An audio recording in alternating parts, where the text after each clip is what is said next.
लेकिन उससे पहले आपको सीधे लिए चलते हैं महाराष्ट्र के नागपुर, जहां पर पहुंच रहे हैं सीएम योगी आदित्यनाथ और जनसभा को कर रहे हैं संबोधित। एक विधान और सब समान, यह भी नागपुर और महाराष्ट्र की धरती से बाबा साहब डॉक्टर भीमराव अंबेडकर ने दिया। ऐसी पावन धरा को कौन ऐसा भारतीय होगा जो कृतज्ञता के भाव से सम्मान न देता हो।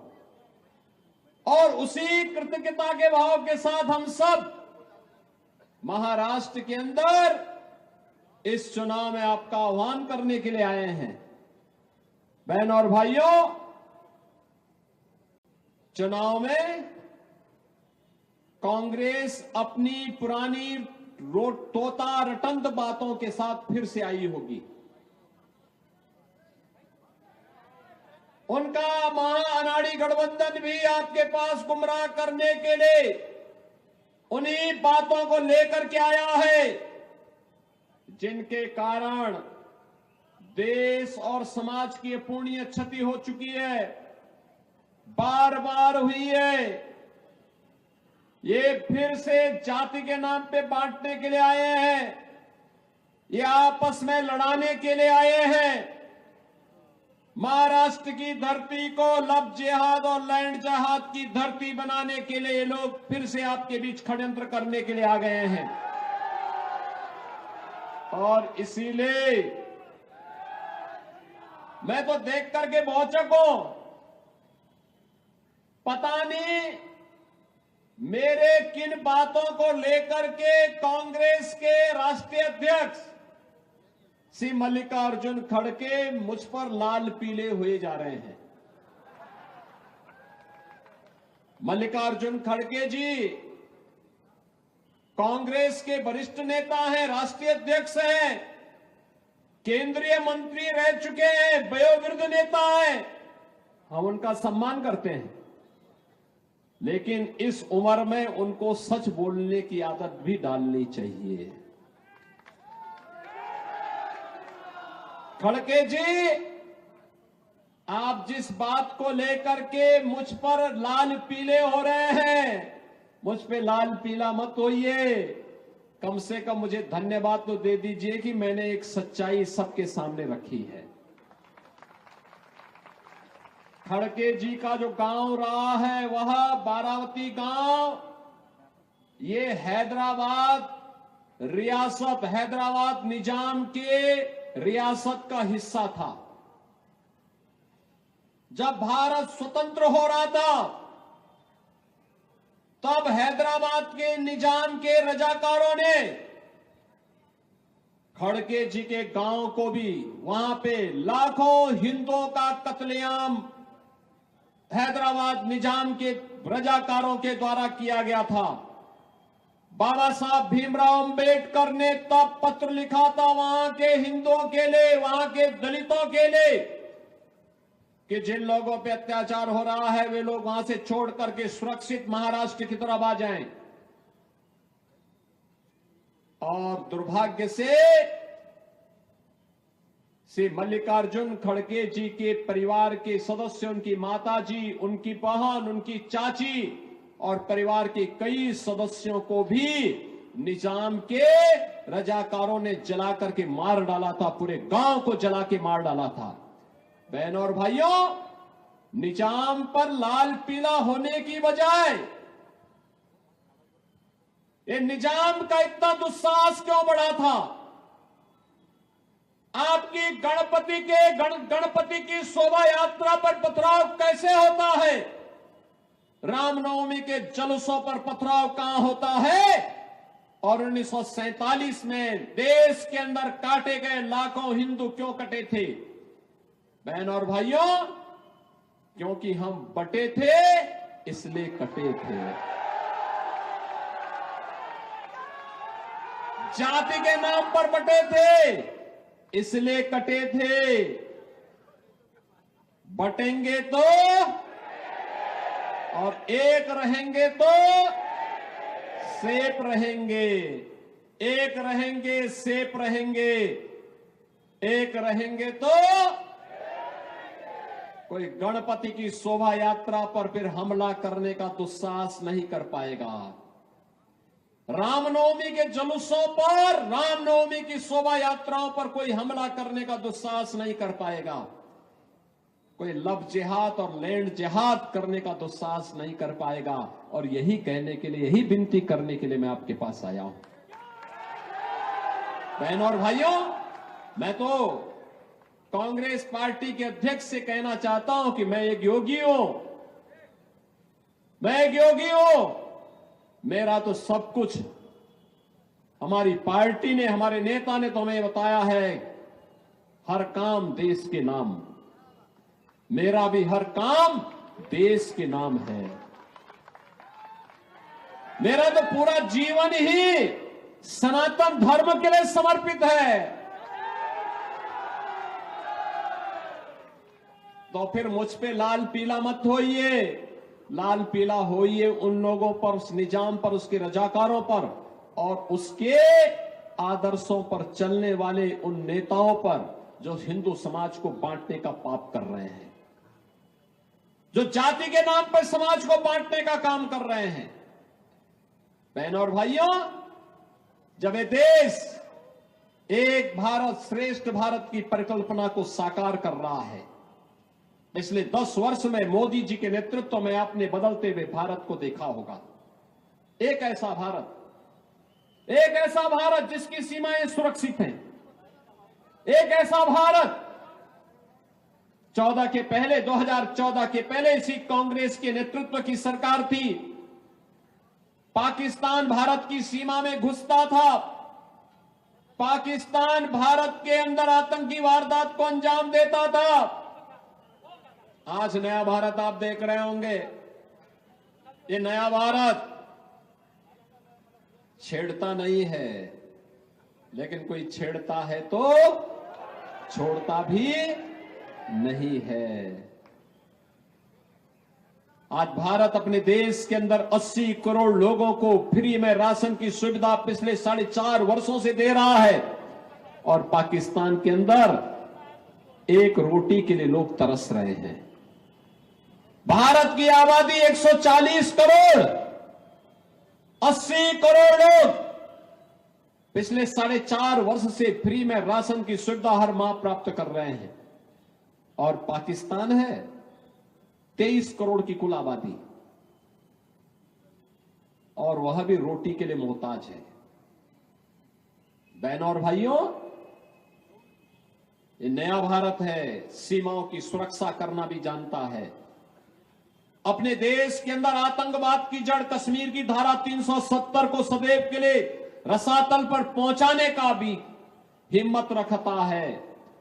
और अपनी विरासत का सम्मान कैसे होना चाहिए, 500 वर्षों के बाद अयोध्या में रामलला का विराजमान होना भी इसका एक उदाहरण है।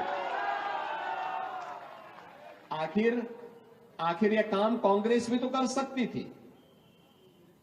देश की सीमाओं की सुरक्षा कांग्रेस भी कर सकती थी, लेकिन कांग्रेस कहती थी, जब हम लोग संसद थे, बोलते थे कि भाई पाकिस्तान आतंकी वारदात फैला रहा है, इसको रोको, इसको टोको, और नहीं मानता तो ठोको इसको। लेकिन कहते थे संबंध खराब हो जाएंगे, बोलो मत, नाम मत लो। आज कैसे पाकिस्तान चिल्ला रहा है दुनिया में कि साहब बचाओ, भारत कभी भी मुझे तबाह कर सकता है। बहनों और भाइयों, कांग्रेस भी कर सकती थी देश की सीमाओं की सुरक्षा, उसने नहीं की। देश की तुलना में उसको संबंध महत्वपूर्ण लगते थे। राजनीति की खातिर, वोट बैंक की खातिर और देश की सुरक्षा के साथ समझौता कर रही थी। कश्मीर में धारा 370 समाप्त नहीं करना चाहती थी, क्योंकि धारा 370 तो उन्होंने इस देश के अंदर बाबा साहब भीमराव अंबेडकर की भावनाओं के विरुद्ध डाली थी। इसलिए हटाने की भी हिम्मत नहीं कर पा रहे थे, क्योंकि वोट बैंक की चिंता थी।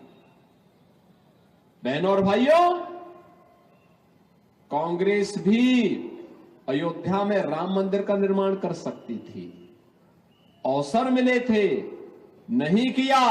वो तो कहती थी कि राम हुए ही नहीं, कृष्ण हुए ही नहीं, जैसे कि भारत का निर्माण इन कांग्रेसियों ने किया हो, डिस्कवरी ऑफ इंडिया से ही ये भारत बना हो। इनको नहीं मालूम कि भारत एक सनातन राष्ट्र है, सृष्टि के प्रारंभ से ही भारत का अस्तित्व है और राम और कृष्ण हमारे आराध्य देव हैं। और इसीलिए बहनों और भाइयों, मैं आपसे कहने के लिए आया हूं, कांग्रेस न विकास कर सकती है, कांग्रेस न सुरक्षा दे सकती है, कांग्रेस न विरासत का सम्मान कर सकती है, और कांग्रेस बेटी और बहन की सुरक्षा भी नहीं कर सकती। ये भी खतरे में। लव जिहाद के नाम पर, लैंड जिहाद के नाम पर कोई सख्त कानून बने, यह कांग्रेस नहीं कर सकती, क्योंकि उसे वोट बैंक पहले दिखाई देगा। और इसलिए बहनों और भाइयों, मैं बार बार कहता हूं, ये महाअघाड़ी नहीं, महाअनाड़ी गठबंधन है। इनके लिए राजनीतिक स्वार्थ पहले है, देश नहीं। देश इनके एजेंडे का हिस्सा नहीं, समाज की सुरक्षा इनके एजेंडे का हिस्सा नहीं, देश की सुरक्षा इनके एजेंडे का हिस्सा नहीं। और मैं आप सबसे ये अपील करने के लिए आया हूं कि जिनके एजेंडे में देश नहीं, बेटी और बहन नहीं, देश की माटी नहीं, देश का युवा नहीं, देश का किसान नहीं, देश का व्यापारी नहीं, उसको क्यों चुन के हम भेजेंगे? उसको नहीं चुन के भेजना है। जो देश के हित में काम करे, किसान के हित में, युवा के हित में, नौजवान के हित में, महिलाओं के हित में, किसान के हित में, व्यापारी के हित में काम करे, ऐसी सरकार चाहिए।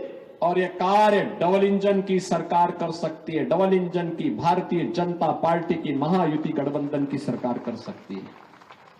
बहनों और भाइयों, आपने देखा होगा महाराष्ट्र के अंदर डबल इंजन की सरकार आई, काम फिर से तेजी के साथ आगे बढ़ने लग गए। यूपी में 2017 से डबल इंजन की सरकार है, तो वहां आपने देखा होगा लैंड माफिया,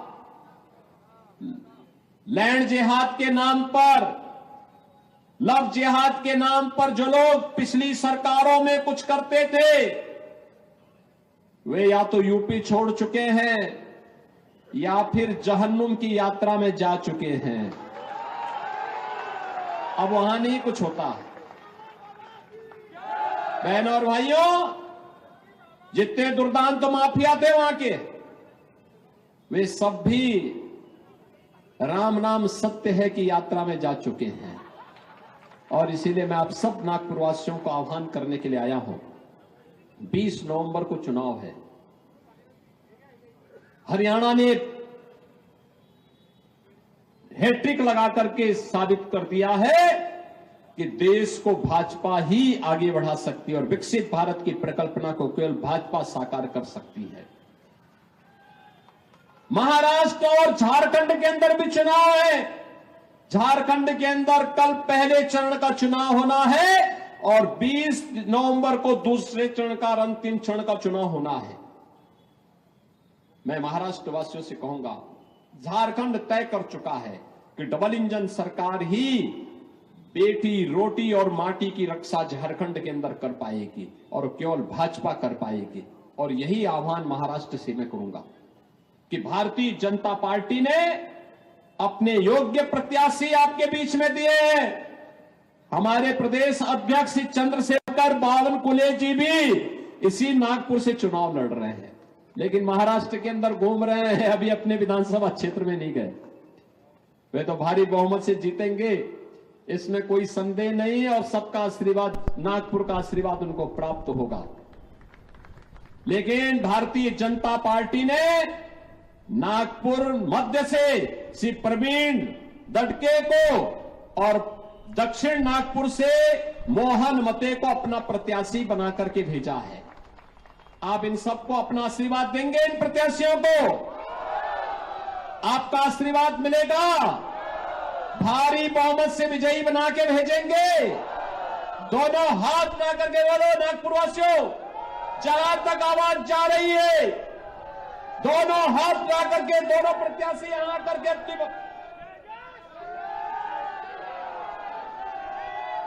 आशीर्वाद देंगे ना इनको।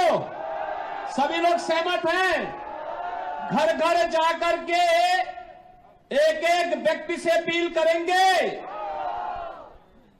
और अपील भी इस बात को लेकर, देश के अंदर नागपुर ने इंफ्रास्ट्रक्चर का एक मॉडल दिया है। सरदेव गडकरी जी के नेतृत्व में और भारतीय जनता पार्टी के नेता देवेंद्र फडणवीस के नेतृत्व में और चंद्रशेखर बावनकुले जी के नेतृत्व में भारतीय जनता पार्टी महायुति का पूरा गठबंधन महाराष्ट्र के अंदर भी चुनाव लड़ रहा है। इसलिए नागपुर में इतने भारी बहुमत से भारतीय जनता पार्टी के प्रत्याशी विजयी होने चाहिए कि महाअगाड़ी गठबंधन के सभी प्रत्याशियों की जमानतें जब्त हो जाए। सहमत हैं? सभी लोग सहमत हैं? दोनों हाथ उठा करके मुझे यहां पर आश्वस्त करिए। जहां तक आवाज जा रही है, दोनों हाथ उठा करके बोलेंगे भारत माता की, भारत माता की, भारत माता की जय श्री राम, जय जय श्री राम।